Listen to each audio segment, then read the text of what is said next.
Welcome back to RoarTV Movie Reviews. I'm Jacob Connor. I'm Ben Pasley. And today we're going to review A Quiet Place, which was honestly a great movie, in my opinion. Yeah, it was great. It has, starring Jim Halpert and, Not Pam. not Pam, his real wife. And actually, starring John Krasinski and Emily Blunt, who are both great actors, and as we now know, John Krasinski is a great director too. Yes. Because he directed this very spooky movie. His third directed movie so far. Third directed movie. I had not ever heard of the other ones. I thought it was his first until I looked it up yesterday. Yeah, me too. And pretty much there's not really much to complain about at all. One complaint I have, which like this is gonna seem like me copycatting because like everyone has this complaint, is that the monster's weakness is pretty obvious. Like, we're obviously not gonna say it because you could not like get it, but when you watch the movie, I think the monster's weakness will be pretty obvious, like just from the get-go. But it's great in just about every other way. Like I have this sort of philosophy about scary movies that in order to make a good horror movie, you have to make a good movie and just make it like have scary elements. Like Yeah. I don't really like if you look at new horror movies these days, they're movies that are trying to scare you. But movies like A Quiet Place and It that came out last year, not the one from like before then. Like It 2017, even kind of Stranger Things to an extent. What they are they're things that are trying to be good, and then they're also scary. They're not things that are trying to be scary. Because like those are just movies where you can skip the scary bits and it'd still just be a great movie. Yeah. This movie was really smart about the way they did it because Jim, or John Krasinski, I thought that he was going to look like Jim throughout the whole movie. You know, I thought this is going to be Jim Halpert in a scary setting. Yeah. But they added the beard, which really helped Yeah, him. it's such like a minor thing, because like I was worried I wouldn't be able to take the movie seriously because it's Jim from The Office. Yeah, you think he's just gonna look into the camera and give like a give that face. But no, that one like little detail, just him having the beard, just like almost made him like a different character. Yeah, and they were so good, him and Emily Blunt, even the kid actors. Yeah. The kid actors were great. Which is rare. Yeah. Like the only good kid actors I've seen in the last like 5 years have been like the Stranger Things kids and the It kids.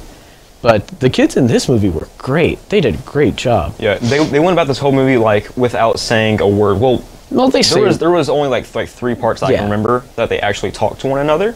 Yeah. But the kids didn't really have that much lines. But just their facial expressions and how like they depicted horror on their face.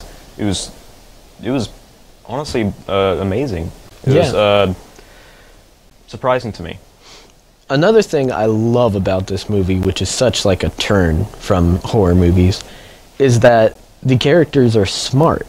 Like, it's so rare to find a horror movie where you're not yelling at the characters to not do this stupid thing, you know, like the basic just like, oh, don't go into the dark, creepy cave or tunnel or basement.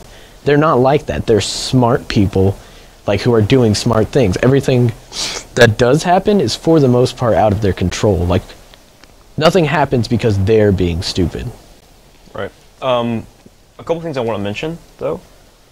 John Krasinski is actually married to Emily Blunt, who plays his wife in this movie. Yeah, and the girl kid actor in this movie is actually deaf. like she's deaf in the movie and she's deaf in real life, which I feel like is what added that sort of layer of authenticity. Yeah, because I think the reason all the characters knew sign language. Yeah. Is because they had already learned it. Yeah. For like their deaf child. Yeah, her child. And which is also why I feel like the scenes between John and his wife were very touching, because they were genuine. Yeah, they were real. They are married. They actually like love each other. Another thing, this isn't really a complaint. It's just a weird kind of thing about the movie. They don't tell you the names. Yeah, they never say any character name. It's the whole thing. It's the son, the daughter, the mother, and the wife. But I mean, you don't really need names. They might have had names in the credits, but we were all just so excited to talk about the movie, we kind of missed the credits. He's left. Yeah, we just wanted to get in the conversation immediately, because it's been a while since I've seen a movie that good. I'd say, like, the best movie to come out so far in 2018. Me too, definitely. I have to say my favorite scary movie, because I don't watch that many horror films, and I was just blown away by this. This, for me, a very, very close second favorite horror movie. Nothing has beaten It 2017 for me. Like, It 2017 is like one of the definitive horror movies. If you have not seen that yet, you need to go out there and see it, and then watch A Quiet Place. Yeah. There were two things I found in the movie, but, well, one thing I found in the movie that kind of, it didn't throw everything off for it, but it made me think. They had electricity in a post-apocalyptic I'm arguing with Jacob about this. Okay. And they could have generators. yeah, but the generators would make noise. Is what But I'm they saying. wouldn't if you put a generator in the right spot. If you put a generator underground, no noise at all. So that's where I'm saying. But you know. The other thing is, the movie is entitled A Quiet Place, and it actually transforms the theater you're in watching this movie to a quiet place.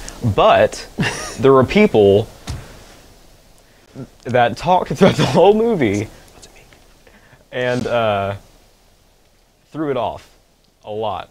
Maybe I did a little, but that's just because I was really excited about the movie and I wanted to talk about what was going on while it was happening. He was 2 seasons down whispering the whole time. Well, you know, this is a great movie, and I wanted to discuss it with my friends.